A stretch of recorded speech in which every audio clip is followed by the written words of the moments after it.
Bonsoir, chers participants, chères participantes.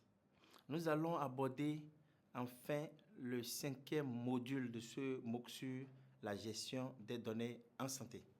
Ce module est intitulé Exploitation des données et est en fait le résultat final du processus de gestion des données. Dans ce module, les objectifs pédagogiques sont: premièrement, c'est d'amener les participants à être capables à faire l'appurement des données. Ensuite, aborder le traitement des données. Et enfin, choisir les meilleurs canaux de communication des résultats à l'issue de tout le processus de gestion des données. En termes de plan, nous allons aborder dans un premier temps, dans cette première vidéo, l'appurement des données. Ensuite, aller vers le traitement statistique des données et finir par la communication des résultats. En termes d'appurement de données, il faut noter que la première étape consiste à faire l'exploitation des données.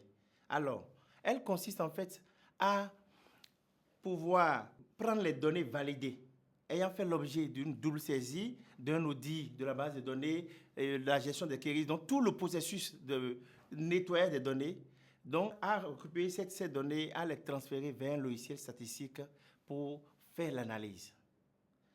Maintenant, avant de faire ce transfert, il faut s'assurer d'avoir le format approprié.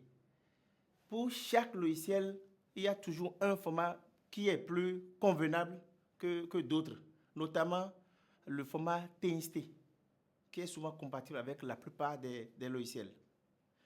Ensuite, il faut vérifier la qualité des données après avoir fait le transfert dans le logiciel de traitement des données. Donc, s'assurer que la taille initiale des données est maintenue après le transfert. Ensuite, s'assurer que le nombre de variables initialement également est transféré exactement et voir aussi les altérations possibles qu'il y a et en tenir compte. Ensuite, maintenant, il faut procéder au libellage des variables dans le logiciel de traitement et c'est vraiment très important.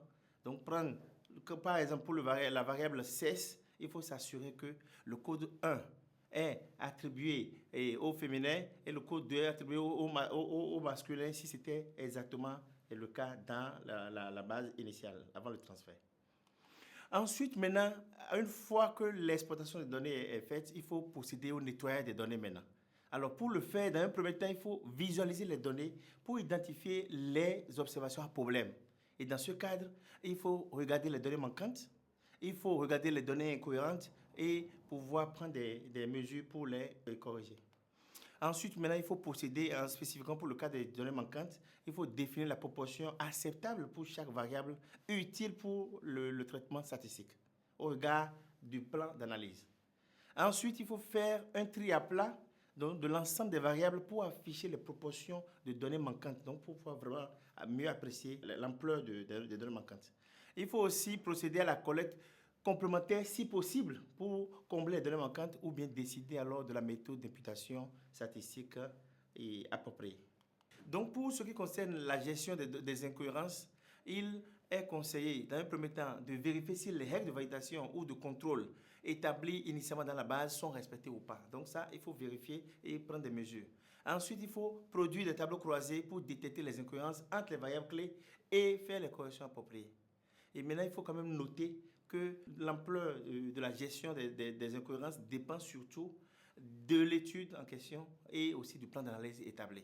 Et enfin, il faut procéder à la sauvegarde des données nettoyées sur des supports externes, disques durs, etc., avant de pouvoir démarrer le traitement statistique. Je vous remercie.